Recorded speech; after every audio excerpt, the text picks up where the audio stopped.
Welcome classic rock fans to another video where we look at some bands that you should really check out. Don't take my word for it, I will include links to these bands' music just below this video so you can go and look at some of what they do and listen to some samples and all that sort of stuff, and hopefully buy one of their albums.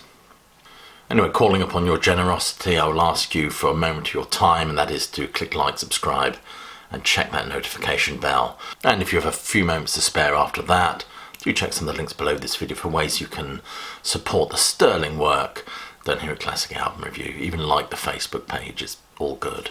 The first album on my list is this one.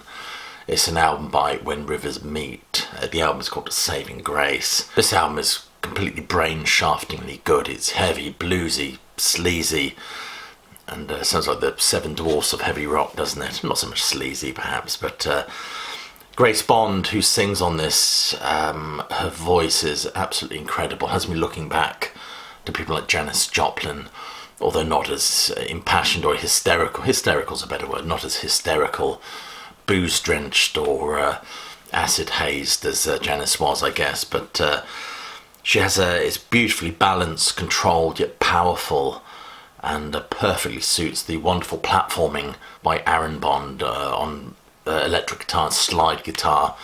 A lot of Delta blues coming through there. This album has a raw power. I think it's won some award as well, Best Blues Band or British Blues Band. They have won an award. I should have done my research before talking about them. All I can do is sing the praises of this wonderful, wonderful album. Seriously, do go and check out some of their music, even if you just watch a video. If you like that sort of stuff, Black Crows and the Choir Boys and things like that, I think you'll really, really love this. This album has what's best described as a kind of primal energy to it, which comes across not only the tone of the music and that raw guitar sound, but how it's beautifully accompanied by Grace Bond's bluesy inflections. Gutsy riffs, solid rhythm section, has almost something, an air of almost a mystical air to it, harking back to the more bucolic elements of Led Zeppelin, Blind Faith. Even you think about Blind Faith with Stevie Winwood. What other Blind Faith was there? You know what I'm saying. You know what I'm trying to say. An album that operates within the paradigms of blues, I would guess, but it moves from the distorted drive of He'll Drive You Crazy to the very soulful Don't Tell Me Goodbye. I shall certainly be playing this one again. This next album is by Farpoint, and this album is called The Journey. There's something far more soothing about this as we're wrapped up in this wonderful acoustic work. Pastoral progginess at its very best. Perhaps not pastoral, but certainly melancholic anyway. It has a mournful quality to it, as all good prog should, I think, anyway. I think it's track 2 on this, which is very Hackett-esque. I would certainly cite early Genesis as an influence on this band. I mean, check out the lovely guitar work on track 2, as well as the vocals as well.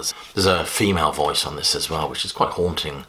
Not exactly in the Sally Oldfield vein, but nevertheless, a great set of pipes on her. If you visit their website, it says on there that Farpoint's vision is to create melodic and powerful, positive music that mixes the influence of rock, folk, classical and more. And I love the progressive elements that they explore in this.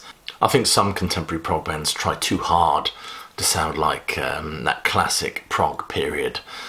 They would be so obsessed with emulating that they kind of neglected to establish an identity of their own.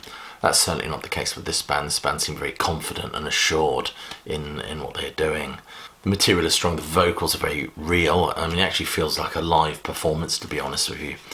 It exudes a presence and a real organic sense of the music. Music that comes from an original place rather than some kind of prog jigsaw. This band very easily switched between acoustic and electric instrumentation. Some lovely texturing on here, some great Richard Wright-esque keyboard colouring.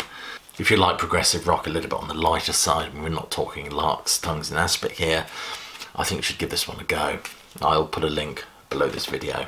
Next one is Deaf Sound Magnet, a little bit more of a challenging listen than the last two.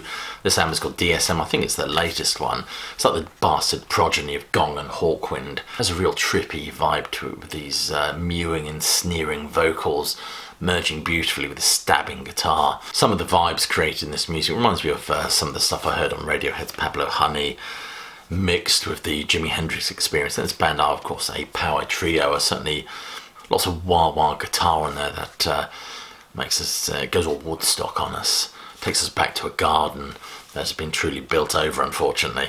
But their unique sound is described as psych rock, drawing from the age of Aquarius. Influences range from early Floyd, which you can definitely hear in the Barrett influences in the arrangements and the singing as well. Gong, I've mentioned, and maybe even a smidgen of the Soft Machine thrown in for good measure. It's an eclectic barrage of so many things, and they're certainly not afraid to get all funky on us. A kind of twisted psychedelic funk. We're not talking James Brown here, or maybe James Brown after copious amounts of acid, perhaps.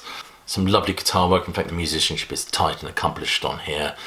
I especially love the song Mr. Robert. If I may quote the Sleeping Shaman, Dirty Sound Magnet are unquestionably talented musicians, and their willingness to explore so many styles and cramming them fluidly into a cohesive record is impressive, to say the least. Anyway, give these guys a go. Def Sound Magnet and their latest album, DSM. So this next band and album I want to talk about is this one, Viper Soup Complex, an album worth buying simply because they're called Viper Soup Complex, for heaven's sake.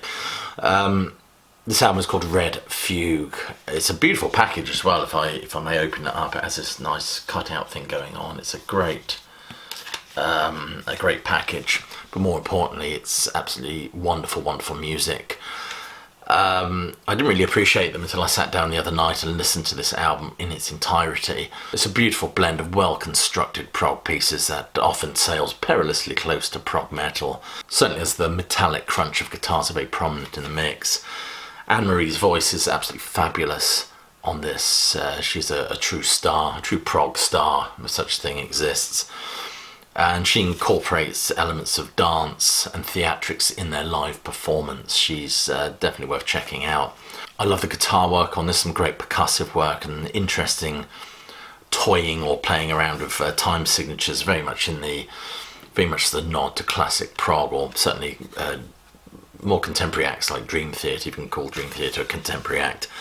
There's even some twiddly Wakeman-esque keyboard parts on there, and I mean that as a compliment rather than a criticism.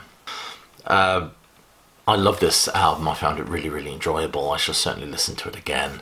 Not sure I'd inflict it on my children, who are just not quite ready for that sort of thing yet. I'd love to know, I know when they do this stuff live, Choking Swans, it's accompanied by throwing of swan feathers about. I'd love to know what they do during Taxidermy Hotel. That'd be an interesting one. This band hail from Malta. They're absolutely remarkable, wonderful theatrical operatic prog. Do check them out. I'm hoping they have another album coming out soon. I've one in the bag, and if this little review gets them a few sales of this great album, if you're into your prog, that is, job well done, I think. So thank you so much for entertaining me and humouring me, letting me waffle on about these great new albums. If you have made it to this far in the video, I want to thank you for doing just that. And then, of course, leave you with my closing salvo, which is, hope you're well, staying safe, but more importantly that you keep listening.